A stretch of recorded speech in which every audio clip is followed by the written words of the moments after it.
So, hi everyone, hope all of you are doing well. So, in today's topic, we are going to talk around Indian languages. From the Indian cultural perspective, I'm going to talk around Indian languages, a very simple, straightforward way of understanding what Indian languages are, what it is, how the structures are. But before I get to it, why did I pick up this topic? One, definitely, it's a very widely spoken around topic. It's a very well researched topic around Indian languages. One of the primary reason is that some of the Indian languages are some of the oldest languages in the world, which is survived and it is widely spoken.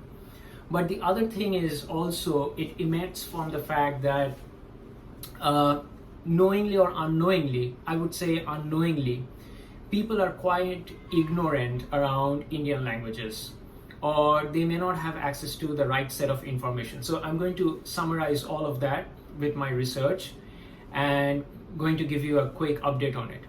The first and the foremost thing is that what strikes me, or what strikes a lot of us, is when people say that you speak Indian.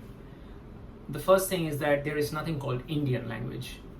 So there is no language called Indian. There are languages in India, there are various kind of languages spoken by Indians, but there is no particular language called Indian. So that's the first thing. A lot of people would say that, so you speak Indian.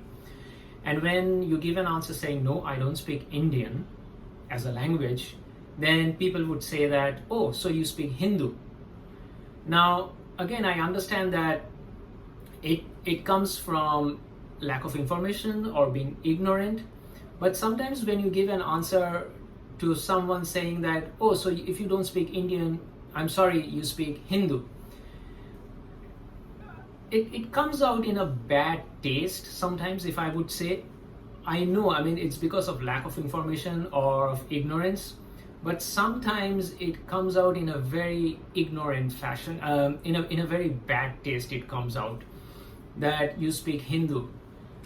For the record, Hindu is, you call Hindu someone who practice a religion called Hinduism, which is the dominant religion in India. That's a separate chapter, that's for another day. Today I'm going to talk about Indian languages and the structures of it, and primarily what are the most common languages spoken in India.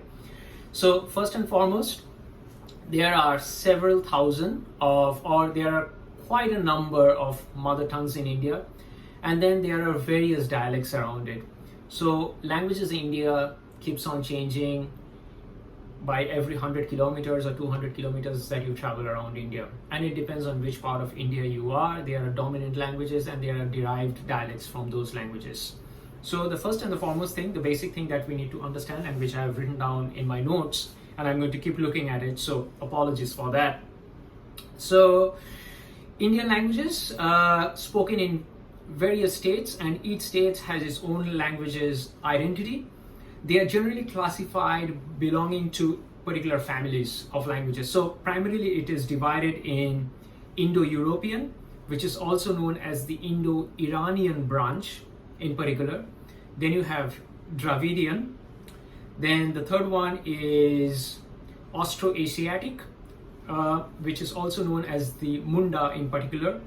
And then the last one is Sino-Tibetan or Tibeto-Burman in particular.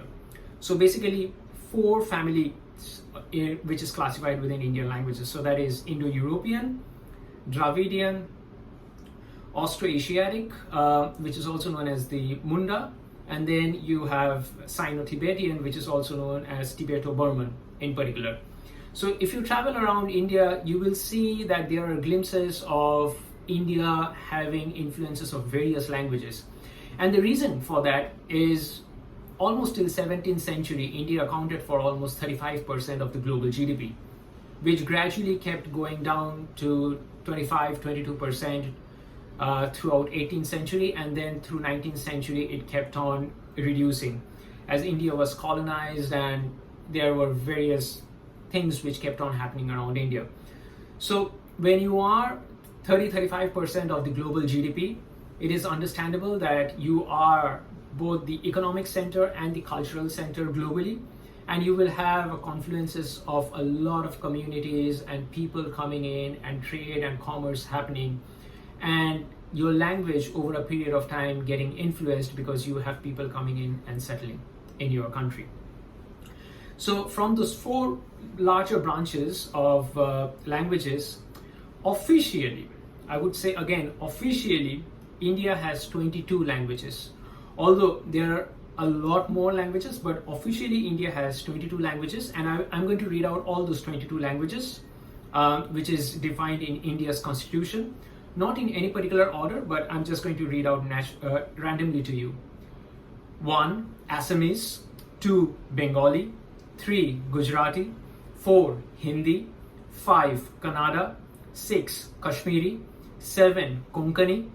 8. Malayalam. 9. Manipuri. 10. Marathi. 11. Nepali. 12. Uriya. 13. Punjabi. 14. Sanskrit. 15. Sindhi. 15th Sindhi. 16th Tamil. 17th Telugu. 18. Urdu. 19. Bodo. 20. Santali or Santali. 21. Maithili. And 22nd is Dogri. So those are those 22 languages mentioned in India's constitution.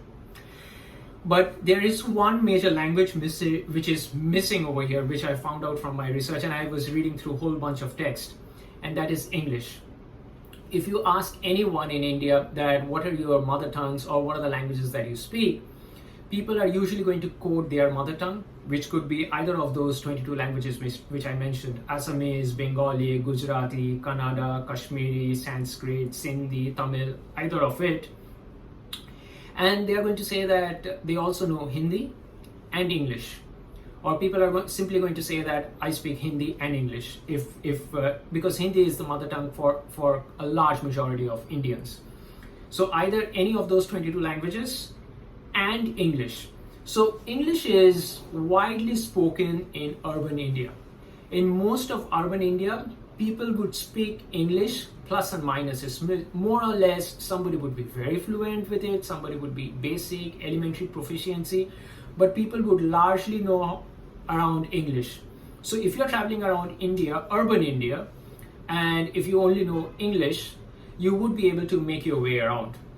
Of course, I mean, if you come across, let's say, Delhi, Bombay, Calcutta, Hyderabad, Bangalore, Chennai, all those major metropolitans, then you will have a very larger population speaking very fluent English. So I'm going to quote you some statistical figures over here. So the thing is that I said Tamil as one of the languages. So Tamil is recognized as one of the oldest language, if not the oldest language in the world. And it belongs to the Dravidian family. Remember the four families of language structure which I mentioned?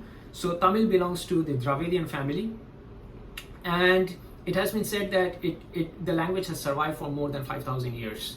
And it is true. I mean, if you look at some of the text and writings, the traditional historical writings, a lot of it is found in Tamil language. So Tamil is one of the oldest language in the world, if not the oldest. The other would definitely be Sanskrit. And then of those 22 languages which I quoted to you, many of those languages, at least 4 of those languages, are among the top 20 most spoken languages in the world.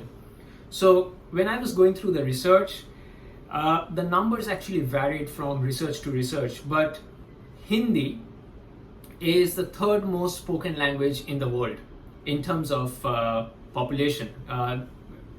So again, in some research it is mentioned as fourth most spoken language, in some research it is mentioned as third most spoken language in the world, so that's Hindi.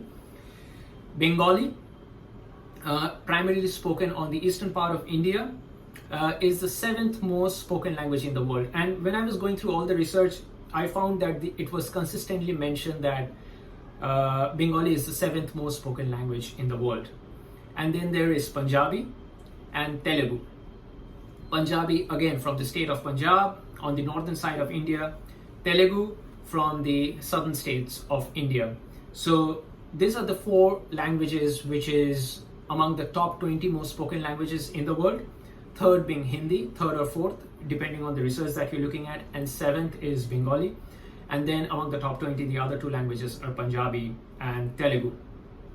Of course, I was looking at certain census and certain other statistical data. India does have 184 mother tongues, out of those 184 mother tongues, 112 of those mother tongues have more than 10,000 speakers.